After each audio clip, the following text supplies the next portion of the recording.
जन्माला का येतात आणि मनुष्य जन्माला का येतो, या तीनही गोष्टींचं विश्लेषण आपण पाहूया. सुरुवातीला संत या भूतलावरती जन्माला का येतात.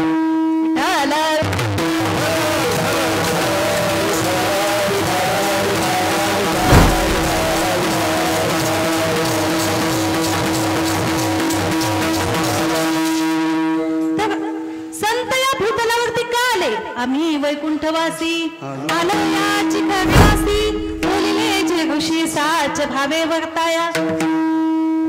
जगाला धर्म काय, नीती काय, सत्य काय, असत्य काय हे पटवून देण्यासाठी संत या भूतलावरती आले.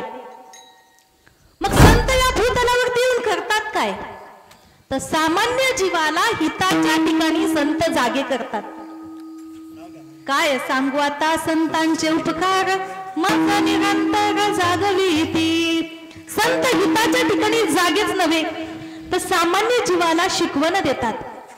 कसं जगावं, कसं बोलावं, काय वाचावं, काय वाचू नये हे कोण शिकवतात. संत. मग काय वाचा, तर वाचा विज्ञानेश्वरी, डोळा पहावी पंढरी, ज्ञान होय मुढा, अति मूर्ख त्या दगडा, वाचील जो कोणी, जनी त्यासी लोटांगणी. काय वाचा, ज्ञानेश्वरी वाचा, गाथा वाचा. गाथा वाचला म्हणजे माथा साफ होईल. काय वाचा, गाथा वाचा. गीता वाचा. गीता हे असं शास्त्र आहे. गीता गीता गीता वाचे जे म्हणती, नाही पुनरावृत्ती तया नरा. गीता गंगोदकं पित्वा पुनर्जन्म न विद्यते. गीता हे असं गंगोदक आहे, ते जर सेवन केलं तर माणसाचा पुनर्जन्म होत नाही. म्हणून वाचायचं असेल तर वाचाल तर वाचाल, पण काय वाचायचं, ग्रंथ वाचा. म्हणजे जगावं कसं, बोलावं कसं, बोलावं कसं. संत सांगतात साचा निमवाळ, मितले आणि रसाळ, शब्द जैसे कल्लोळ अमृताचे. साच बोला. साच बोलत असताना मिथलं बोला. मिथलं म्हणजे थोडक्यात बोला आणि मवाळ बोला, त्याच्यामध्ये आपुलकी असावी. सिद्धांतबोध नावाचा एक ग्रंथ आहे आणि त्याच्यामध्ये शहाबुद्दीन म्हणतो, शब्द ऐसे बोलावे मुखी, जेने ज्ञात्याचे अंतकरण सुखी, जे ज्ञान पाहता विवेकी, आनंदे डोलविती मस्तक. ते शब्द ऐकल्यानंतर विवेकी व्यक्तीने, जाणत्या व्यक्तीने आनंदाने मस्तक डोलावं, असं वक्त्याचं वक्तव्य असावं. वक्ता श्रेष्ठ नव्हे, वक्त्याचं वक्तव्य श्रेष्ठ असतं. म्हणून संत आपल्याला हित उपदेश, काय उपदेश करतात, तर भगवान परमात्म्यापर्यंत पोहोचण्याचं साधनच कोण आहेत, संत आहेत. हरी प्राप्तीचे उपाय संताचे ते पाय, तेने साधती साधने, तुटती भवाची बंधने. संताविन प्राप्ती नाही, ऐसी वेदलिती ग्वाही, एका जनार्दनी संत पूर्ण कविती मनोरथ. म्हणजे भगवंताच्या प्राप्तीपर्यंत पोहोचण्याचं साधन काय, संत. संत जागवतात, संत शिकवतात आणि याही पुढे जाऊन संत सामान्य जीवाला सांभाळतात. पण कसं सांभाळतात, जसं गायीच्या चित्तामध्ये व्यालिली तानी गाय असावी. तिला शेतामध्ये न्या, ती थांबते का, नाही थांबत. का, तिचं चित्त कुठे असतं. तुका म्हणे वत्स देनुवेच्या चित्ती, तैसे मज येते सांभाळी.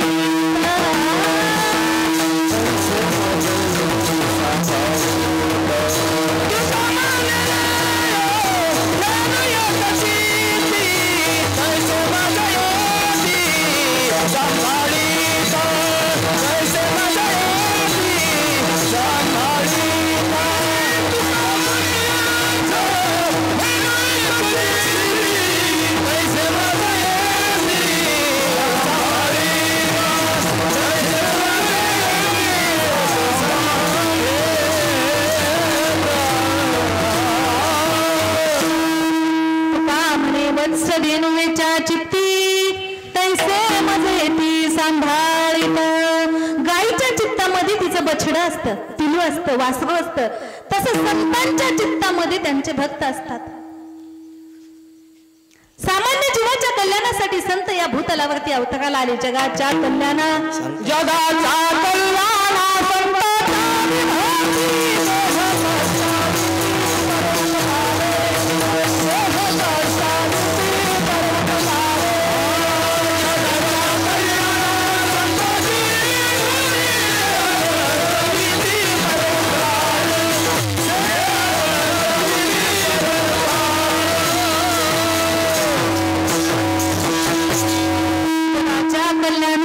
संतांच्या विभूती देह कष्टविती परोपकारी. म्हणजे संतांचं जीवन कशासाठी आहे? ऐसी कळवळ्याची जाती तरी लाभावीन प्रीती. लाभाशिवाय प्रीती करणारे कोण? एक आई आणि 2 नंबर संत. तुका म्हणे तोच संत सोसी जगाचे आघात. संत कोणाला म्हणायचे? जे जगाचे आघात सहन करतात तरी सुद्धा जगाचा कल्याण करतात. संत जने भावे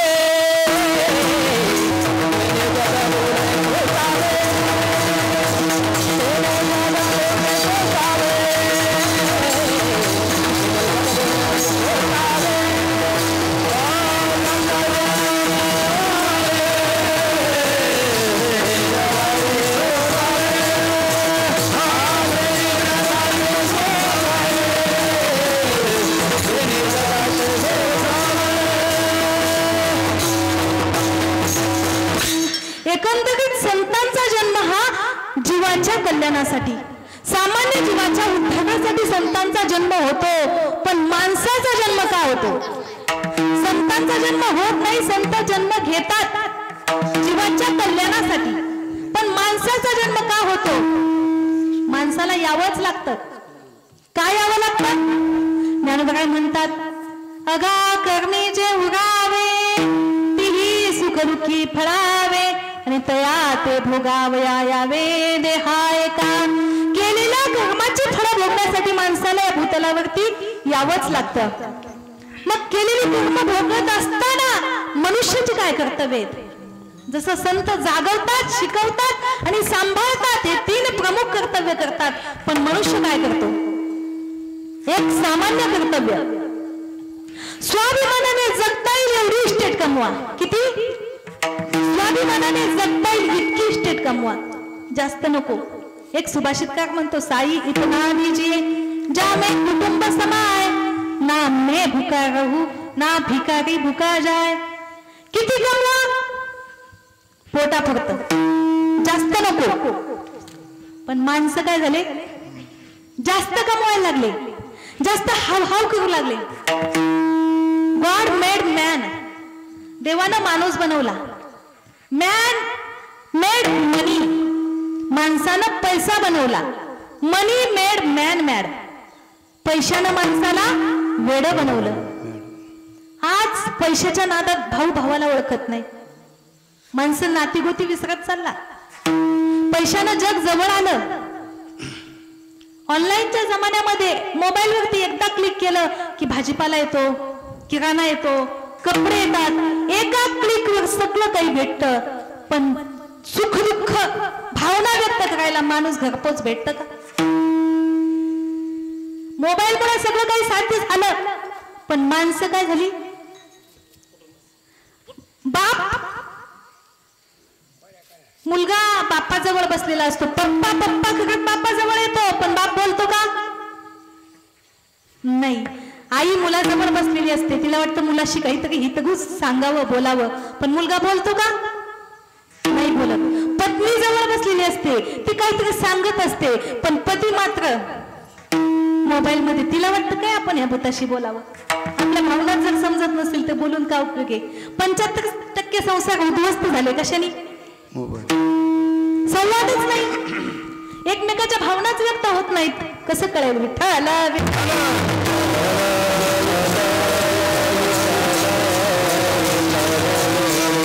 एका शिक्षिकेनं मुलांना निबंध लिहायला सांगितला. निबंध कळतो तुम्हाला?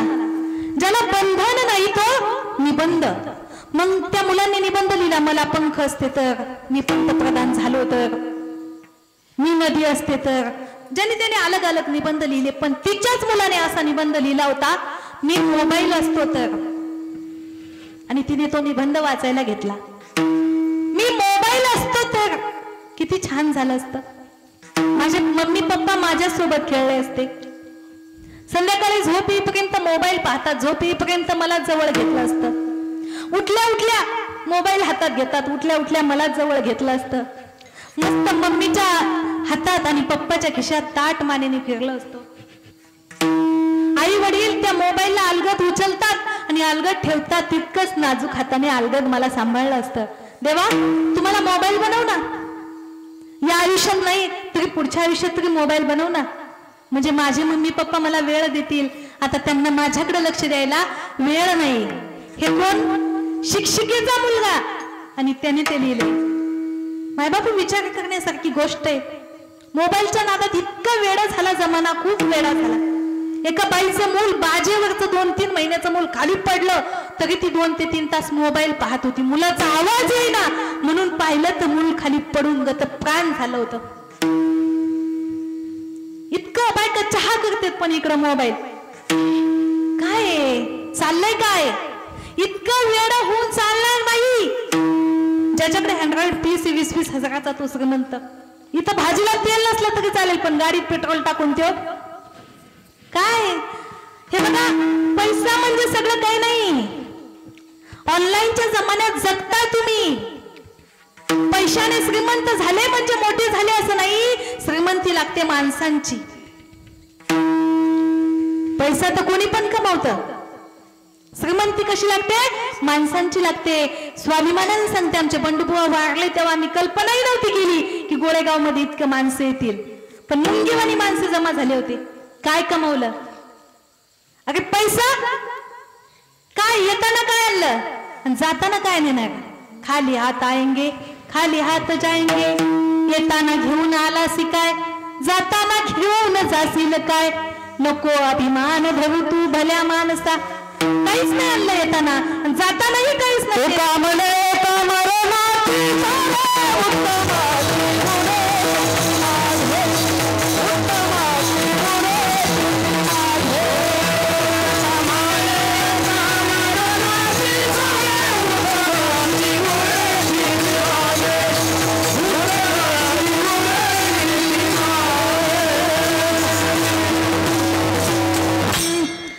म्हणे काम करण्याची सगळे उत्तम चुरे कीर्ती मागे. मगावं तरी कीर्ती कुठे उगावं? काय नाही या जगामध्ये. पैशावाले कित्येक आले, जन्मून या मेले, होऊन या गेले. गावरांक त्यांचे नाव कोणी नेगे जगाचरी. अक्षय अढळ जळेना ढळेना दया नारायणा ध्यात जावी. जगाच्या कल्याणासाठी जो जगला त्याचं नाव इथं घेतलं जातं. मृत्यूमंत मृत्यूची आमने सामने भेट होत होती. मृत्यूच्या शय्यावर छत्रपती जगत होते. कधी मृत्यू येईल हे सांगता येत नव्हतं. आणि अशा अवस्थेमध्ये छत्रपती जगले कोणासाठी? आज त्यांची जयंती साजरी केली जाते का? जगासाठी जगले. सावित्रीबाई फुले. अहो लोक अंगावरती शेण फेकू लागले, चिखल फेकू लागले का? मुलींना शिकवते. पण जगाचा विचार केला का? नाही. इसवी सन 1818 मध्ये भिडे यांच्या वाड्यामध्ये पहिली मुलींची शाळा काढली. विठ्ठला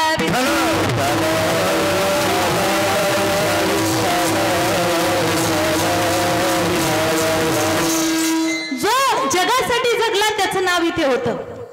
स्वतःसाठी जगणाऱ्याची नावं होत नाहीत. इस्टेट कमवणारे कोट्यावधी ह्यांची नावं कोणी घेतं का? ह्यांची जयंती होते का? पुण्यतिथी होते का? नाही. संपत्तीच्या बाबतीत विचार केला तर आज ज्या दुष्ट रावणाला मारण्यासाठी राम प्रभूंनी जन्म घेतला त्या रावणाकडे संपत्ती किती होती? सोन्याची लंका होती. 3-3 हात सोन्याच्या, उत्तीव सोन्याच्या भिंती होत्या. आपला 9चा वाल आणि 4चा वाल कुठं? तो पण इटाचा. सोन्याच्या उत्तीव भिंती, 3-3 हात. एवढा श्रीमंत होता. रोज डोक्यामध्ये सोन्याचा मुकुट.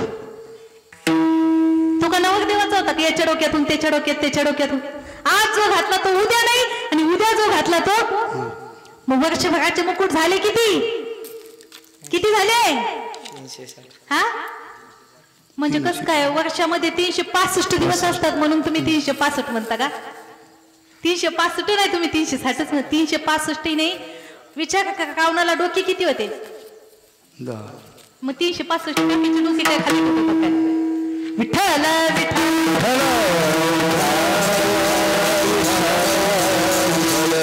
एवढी संपत्ती असताना सोबत काही नेलं का हे गेली नाही सोबत काही गेलं का नाही सगळं इथंच ठेवायचंय मग अहमपणा कशासाठी मीपणा कशासाठी माझं कशासाठी सगळं काय करा इथेच ठेवा ना मग झाला भूता त्याने कोंडिले अनंत माणसं नाचतात हो अगदी साधी बैल जरी असले ना तरी माणूस नाचतो बैला पुढे नाचतो सत्य पुढे नाचतो बायको पुढे नाचतो संपत्ती पुढे नाचतो माणसं नाचतात नाचत नाही असा माणूसच नाही आहे का असं कोणी सांगा कोणा असं तर बोट आहे का नाचत नाही असा माणूस नाही प्रत्येक जण नाचतो अगदी भिकारी जरी असला ना तरी तो सुद्धा नाचतो एका बाईच्या गावाच्या मध्ये एक भिकारी आला म्हणला माय भिक्षा वाडा ती म्हणाली संध्याकाळची वेळ आहे आणि तुला माझं घर सापडलं का होय पुढं तो म्हणाला ओ बाई शानपणा खाऊ नका गावामध्ये 100 काका काय तुम्ही नाही दिली तर दुसरी देतील याचा सुद्धा त्याला काय आहे एक आंधळा होता आणि त्या आंधळ्याला रोज माणसं यायची धडकायची शिव्या खायचे ते पण एक दिवस एका जाणकार माणसाने त्याला खंदील दिला आणि तो म्हणाला तुला दिसत नाही पण तुझ्या हातातला खंदील समोरच्यांना दिसल लोक तुला नाही मग याच्या हातात खंदील आला म्हणल्यानंतर एक कडेने चालायचं तर मधून चालू लागलं आणि एक माणूस त्याला धडकला चुकून धडकल्यास नंतर ते आंधळा म्हणे आंधळा बिंधळा आहे काय तू कोण म्हणतंय कोणाला म्हणतंय डोळसाला ते म्हणलेला झालं काय लोक मुद्दाम धडकत होते त्याला शिव्या देत होते पण आज मी चुकून धडकलो तर मला शिव्या देते झालं काय म्हणे तुला तो म्हणला तू आंधळा बिंधळा आहे का हे बघ मी आंधळा आहे पण माझ्या हातात काय आहे खंदीले ते तुला दिसू नाही का मग ते डोळस म्हणाला तुझ्या हातात खंदील आहे हे मी मान्य करतो पण तो खंदील विजलेला आहे हे तुला माहितीये का म्हणजे आंधळ्याकडे खंदील आला तर त्याची काय झाली छाती फुगली मायबाप इथे नाचू नका नाचायचंच असेल तर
प्रेमानंदे राम नामाची या छंदे नाचायचं असेल तर इथं नाचा नाचू कीर्तनाच्या रंगी नाचू कीर्तनाच्या रंगी नाचू कीर्तनाच्या रंगी नाचू कीर्तनाच्या रंगी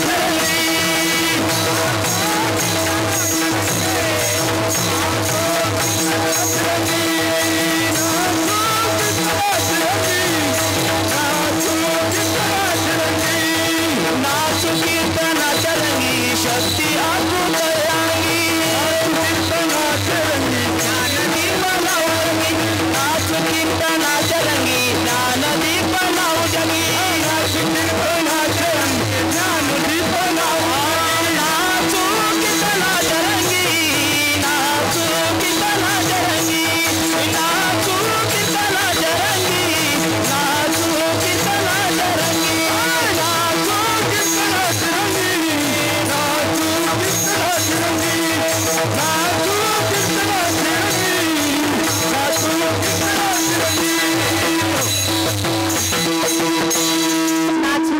नाचे रंगी ज्ञान दीप लावू जगी. नाचायचं असेल तर कुठे नाचा, इथे नाचा. आणि इथे नाचणारा काय धन्य जगी तोची एक हरे रंगी नाचे. रामकृष्ण वासुदेव सदा स्मरेवाचे. देवाचाही देव महादेव आहे, पण महादेव सुद्धा कुणाचं भजन म्हणतात, भजन करी महादेव.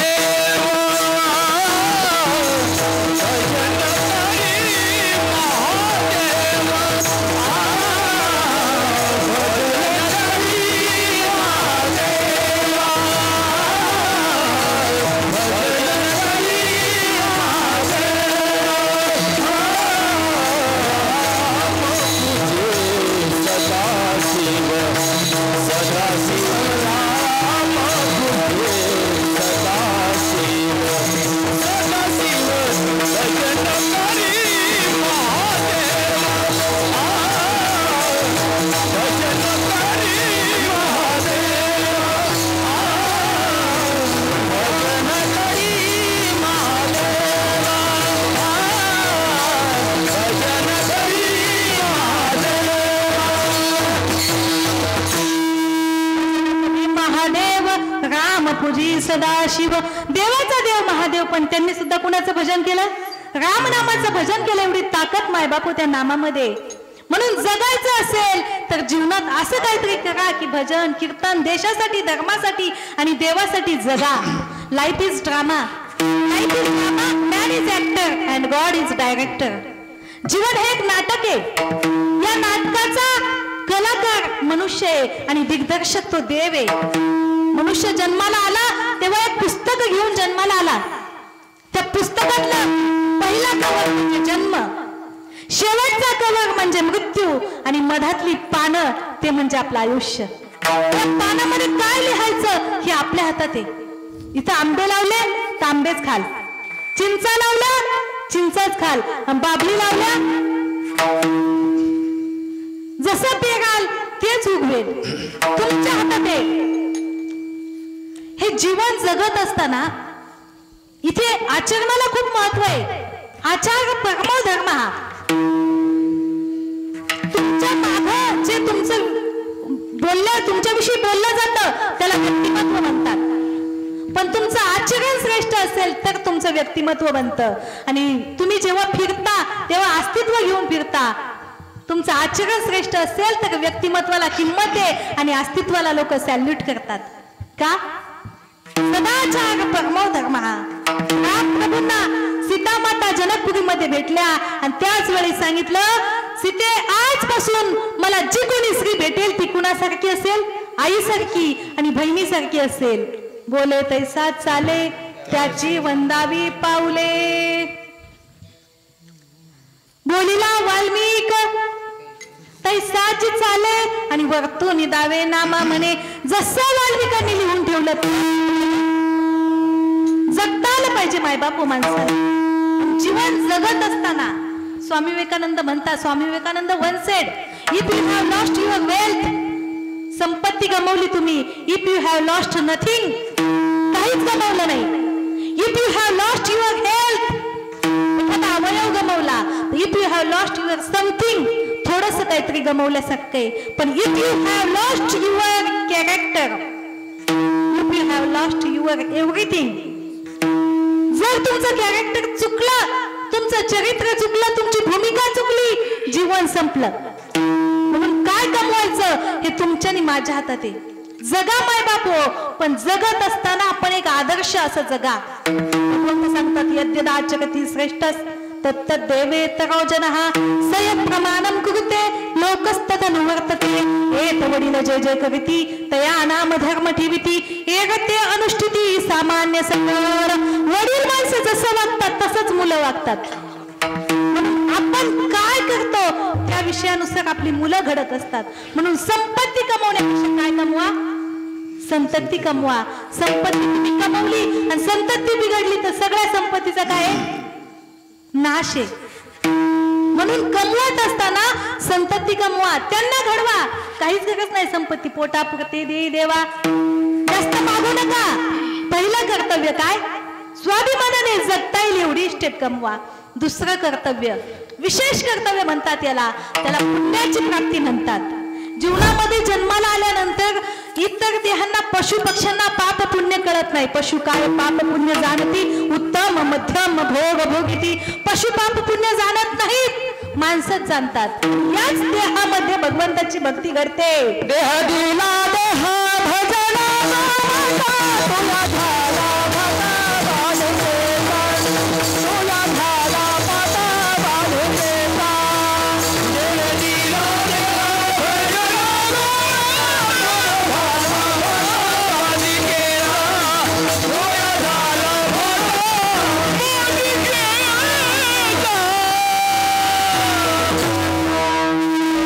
देह भजना गोमटा तोया झाला फाटा बाधिकेचा. देवे दिले इंद्रिय हात पाय कान डोळे मुख बोलाया वचन, जेणे तू जोडसी नारायण पण नाही का नांद लोक एकेची घरी परी परागू सेवी जगमगी चिकलू चोरे. पाहे पादूद पवित्र आणि गोड पासी त्वचेची या पदरा आड परित्य भेगुनी गुचिड शुद्ध काय नसेविती. आपण सुख शोधण्याचा प्रयत्न केला पण कुठं, जिथं सुख नाही तिथं सुख शोधलं.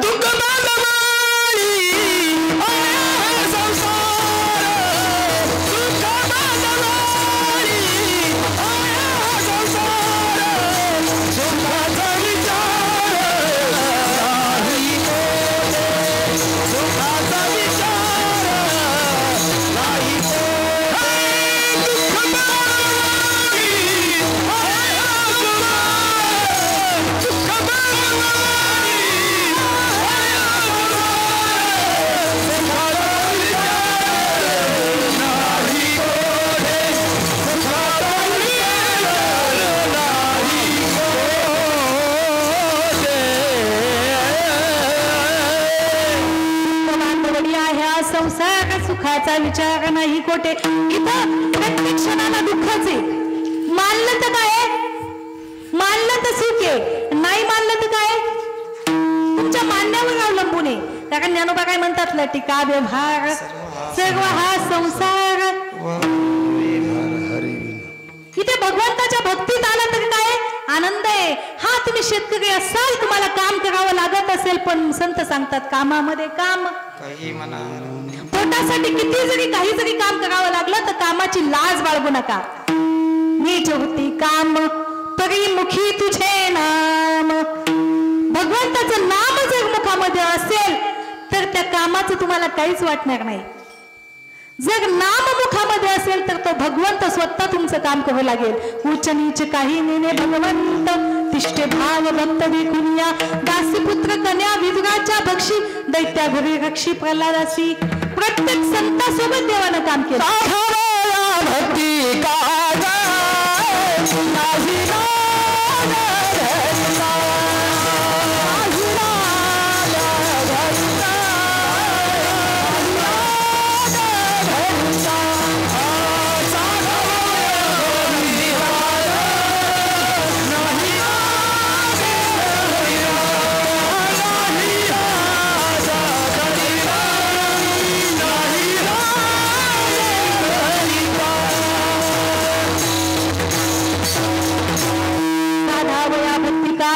नाही लाज करीत. मस्त शेतामध्ये कापूस असताना भगवंताचं नामस्मरण चालू करून द्यायचं. कांदा मुळा भाजी अवघी, कांदा मुळा भाजी, कांदा मुळा भाजी, कांदा मुळा भाजी, कांदा मुळा भाजी. अवघी मिठाई माझी, अवघी मिठाई माझी, अवघी मिठाई माझी, अवघी मिठाई माझी.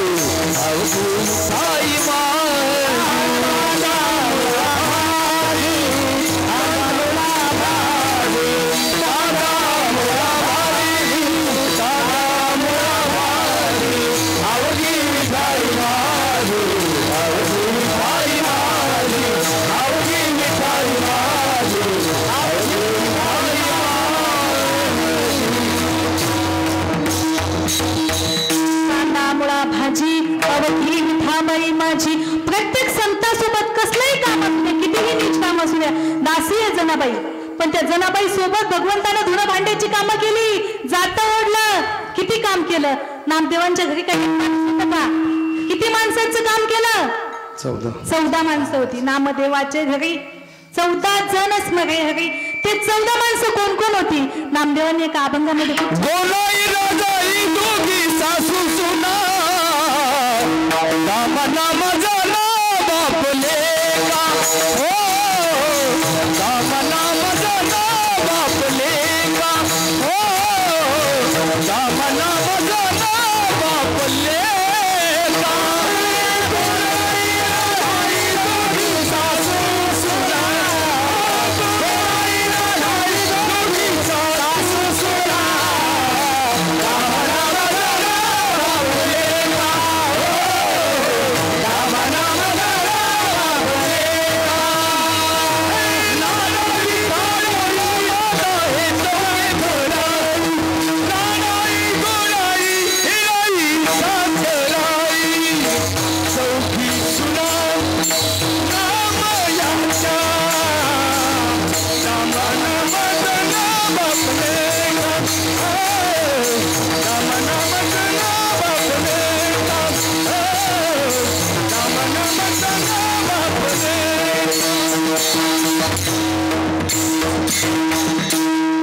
बंडुबुवांनी गायलेला अभंग आहे हा. आणि उद्या महाराष्ट्रामध्ये हीच चाल घेतली जाते. उद्या महाराष्ट्रात या अभंगाला हीच चाल होते. काय कमवलं? कीर्ती कमवली. बाकी दुसरं काहीच नाही. काही लागत पण नाही जीवन जगत असताना. इथे आल्यानंतर फक्त आनंद मिळवायचा. आनंदाचे डोहे इथेच आनंद आहे. दुसरीकडे आनंद नाहीये. आणि आनंदासोबत काय? पुण्याची प्राप्ती आहे. हे विशेष कर्तव्य आहे. आणि तिसरं, मनुष्य जन्माला आल्यानंतर त्याचं तिसरं आणि परमोच्च कर्तव्य काय असेल तर मोक्ष. मोक्ष, आत्यंतिक दुःखाची निवृत्ती आणि परमानंदाची प्राप्ती, इति नाम मोक्ष. हा पण हा मोक्ष ज्ञानाशिवाय मिळू शकत नाही. प्रत्येक व्यक्तीला वाटतं मला सुख भेटावं, सुखासाठी धडपड करतो, पण ज्ञानासाठी नाही. जे ज्ञान जयाचे हाती तोच समर्थू मुक्ती, जैसा शतमक संपत्ती स्वर्गीची आहे. स्वर्गाचा देव व्हायचं म्हटलं की 100 यज्ञ करावं लागतात. तसं ज्ञान मिळवायचं म्हणलं की गुरुशिवाय पर्याय नाही. गुरु ते ज्ञान, ज्ञानी आत्मदर्शन, दर्शनी समाधान आती जैसे. मुलांच्या चाली चालावे, मुलांच्या मनोगते बोलावे, तैसे जनास शिकवावे हळूहळू. जसे ज्याच्या बुद्धीला पेलवेल तसे श्री गुरु शिकवतात. तुम्ही कधी रिकामा घडा घेऊन जा आणि वाका, तुमचा घडा भरून जाईल. वेळ झुकते हैं जिनमें जान होती है, अपने मेलना तो मुर्दे की पहचान होती है. मेलेलं मुर्द ते आकडूनच बसतं, पण जो जिवंत आहे तो काय करतो? वागतो. इथं आल्यानंतर वाका. विद्या विनयन शोभते. नम्रतेने त्या विद्येला शोभा येते. म्हणून तुमच्याकडे काय पाहिजे? नम्र झाला भूता, नम्र झाला भूता.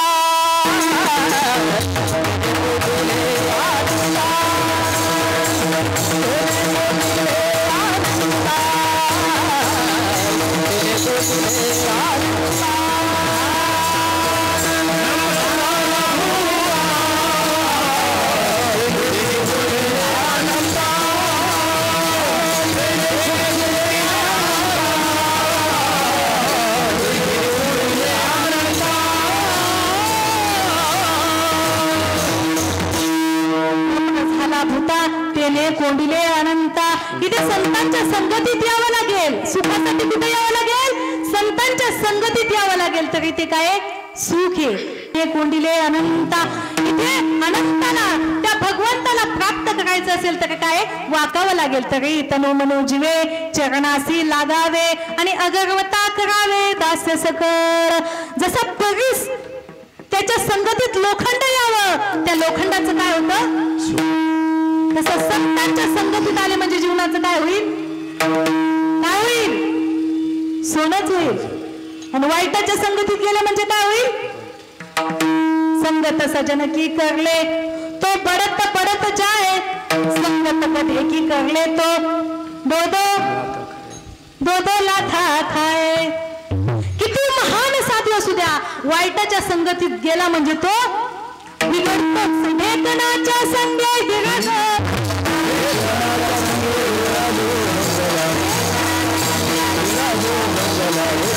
संगे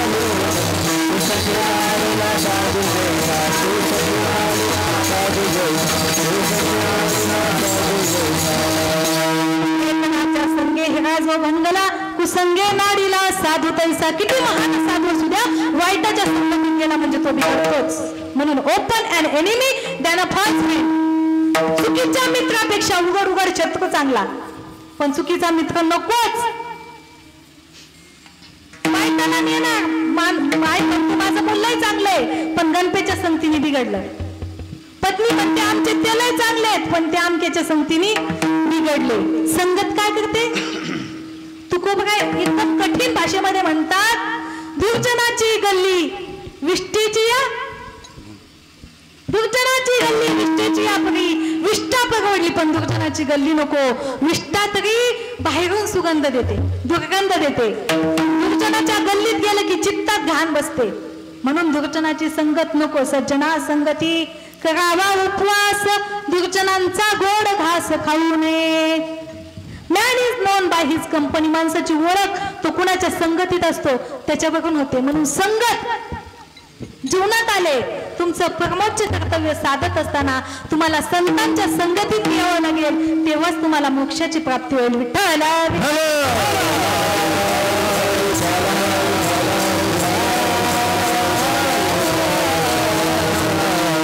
आपण पहिलं संत भूतलावरती का आले?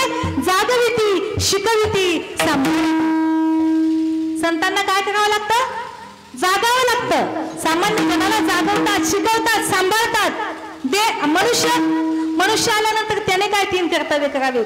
स्वाभिमानाने जगता येईल एवढी इस्टेट सामान्य कर्तव्य, पुण्याची प्राप्ती विशेष कर्तव्य आणि मोक्षाची प्राप्ती परमोच्च कर्तव्य. हे 3 कर्तव्य त्याला करता आलीच पाहिजेत. मग हे 3 कर्तव्य करत असताना या भक्तांचा सांभाळ करण्यासाठी देव भूतलावरती येतात. जगद्गुरु तुकोबरायांना काहीतरी दुष्टांपासून त्रास झाला आणि त्यावेळी जगद्गुरु तुकोबराय म्हणतात, देवा तू अंबऋषीसाठी जन्माला आलास, अंबऋषीसाठी जन्म घेतले, मग आता तू आमच्यासाठी काय येत नाही? तुझा अवतारच कशासाठी होतो?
आपुल्या पाळीसी भक्तजना.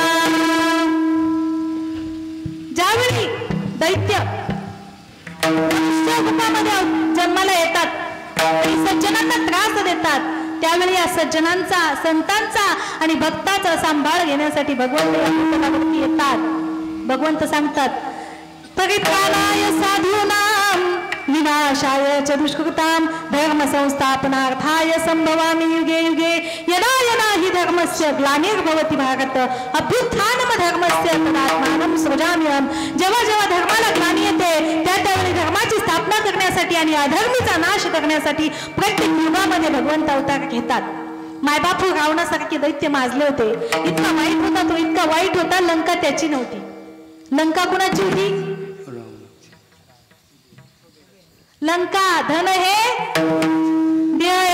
देह हे धन. लंका ही कुबेराची होती. कुबेर रावणाचा सावत्र भाऊ. त्याने त्याच्या 2-3 थोबाडीत दिल्या बळी तो, आणि ती लंका हिसकावून घेतली. पुढे चालून कुबेराची जी सून आहे तिच्यावरती याने बलात्कार केला. ती परत होती, धावत होती, वाचवा वाचवा म्हणून ब्रह्मदेवाकडे गेली. तिच्या मागे रावण धावतच होता. ब्रह्मदेवाने तिची ती अवस्था पाहिली आणि रावणाला शाप दिला, जर यापुढे तू एखाद्या स्त्रीवरती तिच्या विरुद्ध बलात्कार करशील तर तुझ्या डोक्याचे किती तुकडे होतील? 100 तुकडे होतील. मग ज्या वेळेस सीतेला वनातून पळवून आणलं लंकेमध्ये, त्यावेळी सीता वश होत नव्हती. तर त्याचा सेवक महापार्श्व, त्याचीही बुद्धी त्याच्यासारखीच. तो म्हणतो सीता वश होत नाहीये, तुम्ही तिच्यावर डायरेक्ट बलात्कार करा. पण त्याने सांगितलं नाही, मला शाप कोणता आहे? सीता वश झालीच नाही माय बापू, सीता पवित्रच राहिली. मग पाप जमलं नाही म्हणून केलं नाही का पाप जमतंय म्हणून करणं चांगलं? पाप जमलं नाही म्हणून मनुष्य देखना 5.50 स्त्रिया त्याच्या मागं लागत आणि त्याने सांगावं नाही जमणार बाई. तुकोबारायांकडे एक बाई आली, विनवणी करू लागली तुकोबारायांना, पण तुकोबाराय म्हणले नाही. जाई ओ माते न करी सायास, आम्ही विष्णुदास तैसे नव्हे. स्वामी विवेकानंदाकडे एक अमेरिकेतील बाई आली, म्हणाली विवेकानंद मला तुमच्याशी लग्न करायचंय. स्वामी विवेकानंद म्हणाले का? तुला बाई तुम्हाला माझ्याशीच लग्न का करावं असं वाटतं? तर ती म्हणाली तुमच्यासारखा तेजस्वी आणि बुद्धिमान पुत्र माझ्या पोटी यावा अशी माझी अपेक्षा आहे. विवेकानंद म्हणाले मग बाई तुम्ही मलाच मुलगा माना ना.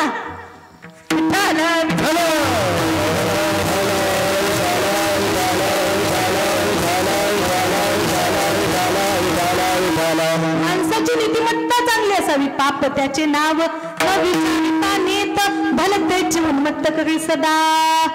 त्याला पाप म्हणतात. गळ्यामध्ये माळ घालायची काढायची, माळ घालायची काढायची, हे पण काय? का का तुम्ही देवाला बोकडाचे नवस बोलतात? अरे एक जीव जाऊन आपल्या जीवात सुखी होणार आहे का? नाही होत. नका खाऊ, नका पापी वापरू. केलेल्या कर्माची फळं कुठं फेडायचे? इथंच. लाखो कोट्यावधी रुपये जरी दिले तरी माणसाचं पाप करण्यासाठी मन होऊ नये. पापी तो पापीच, आणि त्याला इथेच भोगावं लागतंय. पहिले तरी म्हणायचे पुनर्जन्म पुनर्जन्म, पण केले कर्म झाले त्याची भोग. कर्म झाले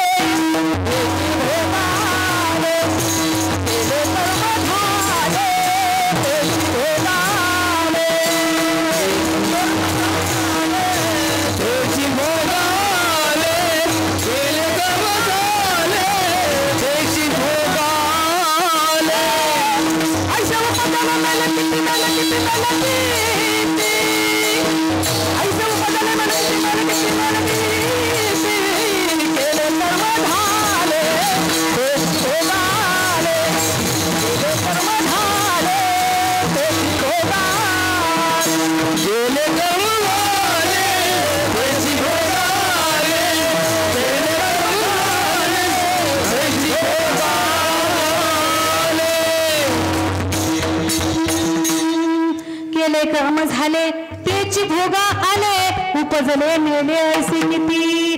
तुम्ही जसं वागाल तसाच समोरचा तुमच्या सोबत वागतो.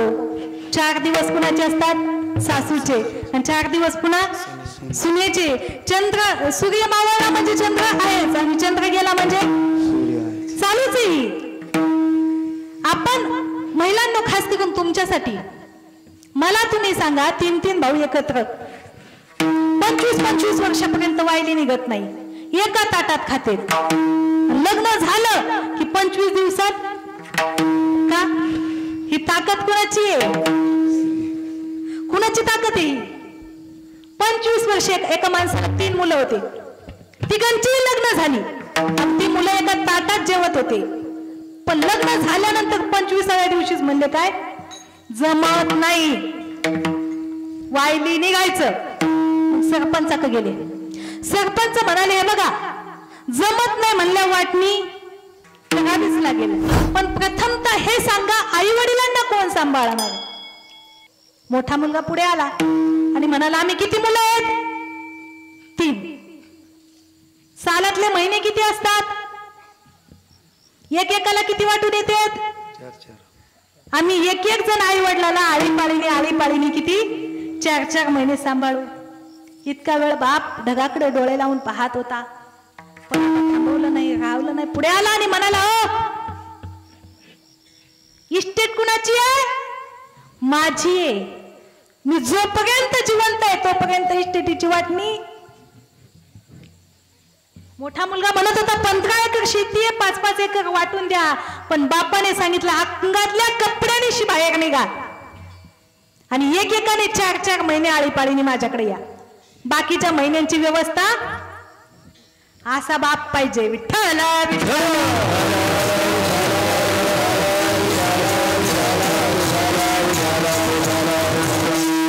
मायबापू साहेब इन्स्पेक्टर होते.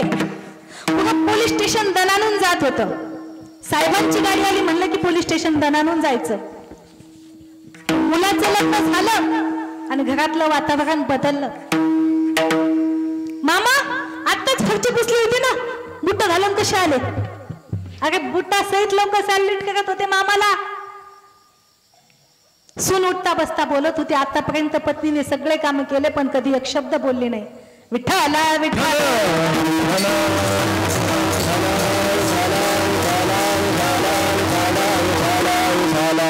सोबत चहा घेणारा मुलगा, सोबत जेवणारा मुलगा.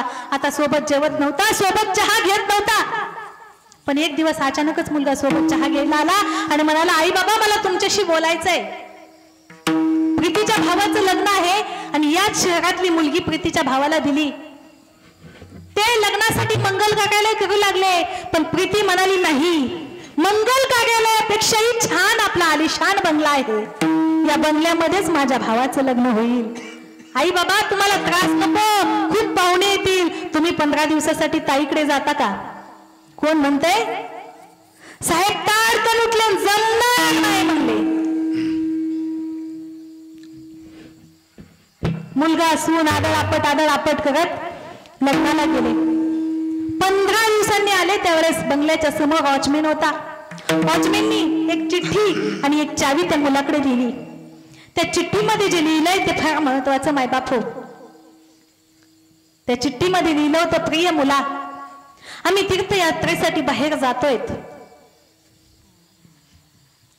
या आलिशान बंगल्यामध्ये मी एक वृद्धाश्रम बनवत आहे. बापाचं कर्तव्य म्हणून मी ज्यावेळी सर्व्हिसला होतो त्याच वेळेस एक घर घेऊन ठेवलंय, त्या घराची चावी मी तुझ्याकडे देतोय.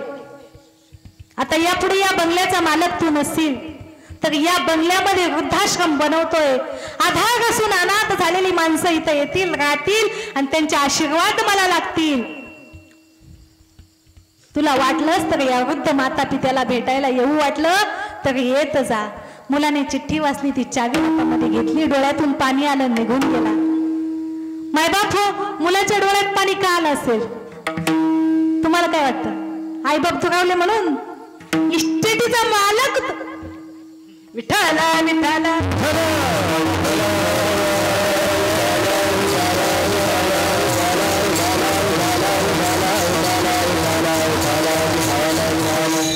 आई बापाला जीव लावा मायबाप हो. आणि महिलांनी सुद्धा तुम्ही जे दिवस तुमच्या सासू सासऱ्यांवर आणतात तेच दिवस जर तुमच्या भाऊजाईने तुमच्या आई वडिलांवर आणले तर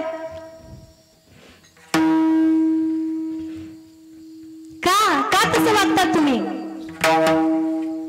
वागू नका. इथेच परत पेढे. एका बाईकडे तिची नणंद आली. नंदेची परिस्थिती खूपच गरीब होती. 2-3 मुलं सोबत, पायात चपला नाही, फाटकं शर्ट अंगात. हिने पाहिलं नणंद आली, आता 8 दिवस इथून जात नाही. हिने डाळी डुळी धान्य झाकून ठेवलं, पैशाची पेटी कुलूप लावली आणि कवाड लावलं, बाहेर येऊन बसली. म्हणजे अक्काबाई चहा केला असता तुम्हाला पण दूध नाही. आणि तुमचे भाऊ पण 8 दिवस झाले गावाला गेलेत, अजून 15 दिवस येणार नाही. अक्काबाईला वाटलं मुलांचे कपडे फाटले होते, फाटके तुटके कपडे आहेत, भाऊ माझा नवीन कपडे घेईल म्हणून आली होती. पण त्याच परत पावली मागे निघाली. अगदी भाऊजाईने चहा सुद्धा केला नाही आणि गावाच्या शिवेपर्यंत जाते न जाते तोच भाऊ दिसला. म्हणली दादा वहिनी तर म्हणाली तू गावाला गेलाय, 8 दिवस झाले, 15 दिवस येणार नाही. तो म्हणाला, अगं तुझी बहिणी खोटं बोलली असेल, तू जाय, मी येतो तुझ्याकडं. बहीण निघून गेली. हा घरी गेला आणि बायकोला म्हणाला, काय सांगायची तुला, तुझ्या मायबापाचं घर जळून खाक झालं. ती म्हणली चला आताच. ती म्हणली आता नाही, उद्या तुला नेतो भेटायला. ती म्हणली नाही आताच. नसले नेत मी परत धावत पडत जाते. धावत पडत गेली. गावाची शिव लागली. शिवेमध्ये आईबापाचं शेत होतं. त्या शेतामध्ये आई खुरपीत होती आणि म्हणाली, का ग काय काय झालं, काय काय नसलं, सगळंच जळलं का? ती म्हणली, म्हणजे तुला काय एडबीड लागलं काय? तू काय म्हणाली अशी? ती म्हणली, अगं माझे मालक तर म्हणले तुझ्या मायबापाचं घर जळून खाक झालं. ती म्हणाली, नाही तू काहीतरी चुकीचं वागलीस का? ती म्हणाली, हो माझी नणंद आली होती, मी सगळं झाकून पाकून ठेवलं, तिला चहा पण नाही पाजला. तर आई म्हणाली, तू आल्या पावली मागली, माझ्या घरी सुद्धा येऊ नको. तू तुझ्या नंदेसोबत असं वागली हे माझ्या सुनांना जर कळालं तर त्या सुद्धा तुझ्या सोबत तसंच वागतील. आल्या पावली मागणी एक बैलगाडी कर आणि त्या बैलगाडीमध्ये बैलगाडी भरून धान्य आणि पैसा तुझ्या नंदेला दे. 1998 पर्यंतचा काळ होता.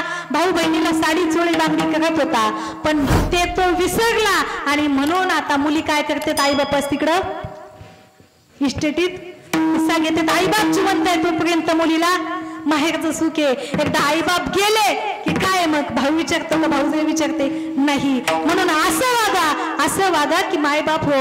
आपल्याला वाटतं ना समोरच्याने आपल्याशी असं वागावं, तसंच आपण मान चाहे तो मान देणं शिको. पण आपण तसं वागतच नाही. विठ्ठल विठ्ठल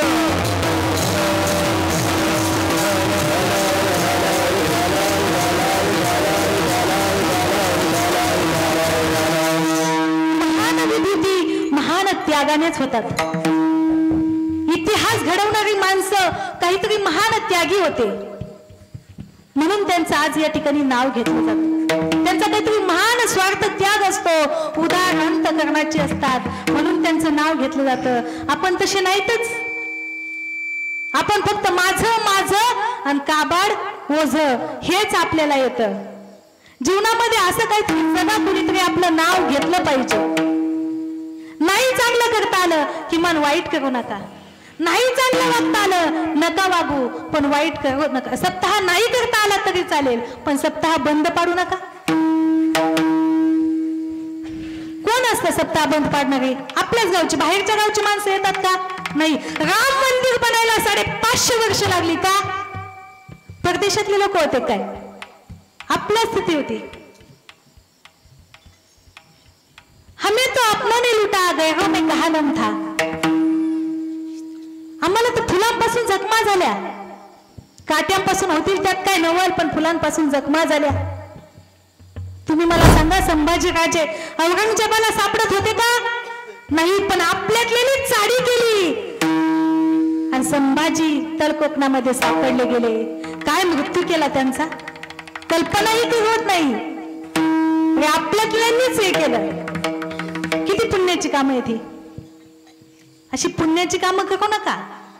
सत्कार्यामध्ये नाही हातभार लावता आला नका लावू, पण जर इथे जर तुम्ही वाकडे आलात तर तुका म्हणे सत्य कर्मा भावे साह्य घातलिया भयानक.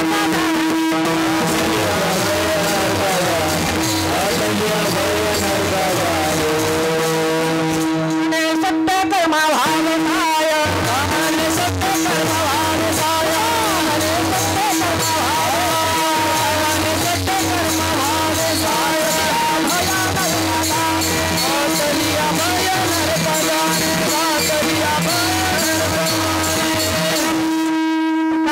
सत्य कर्मा व्हावे साह्य घातलिया भयानक का जाणे. तुम्ही कसं वागतात इथं सत्याला किंमत आहे. जर तुमच्याकडे सत्य नसेल तर काहीच. एक राजा होता, त्या राजाच्या दरबारातून एक स्त्री बाहेर पडली. राजाने विचारलं, आपण कोण? ती म्हणाली, मी लक्ष्मी. जास्त दिवस एके ठिकाणी थांबत नाही, मी चालले. राजा म्हणाला, जा, काही हरकत नाही. त्यानंतर एक दिव्य पुरुष बाहेर निघाला आणि तो म्हणाला, मी जातोय. त्याने विचारलं, आपण कोण? तो म्हणाला, यश. जिथे लक्ष्मी थांबत नाही तिथे यशही थांबत नाही, मी हे चाललो. त्यानंतर पुन्हा एक दिव्य स्त्री बाहेर पडली. त्याने विचारलं, आपण कोण? ती म्हणाली, मी कीर्ती. जिथे लक्ष्मी नाही, जिथे यश नाही, तिथे कीर्ती थांबत नाही, मी ही चाललो. कालांतराने एक दिव्य पुरुष बाहेर पडला. त्याने विचारलं, आपण कोण? त्याने सांगितलं, मी सत्य.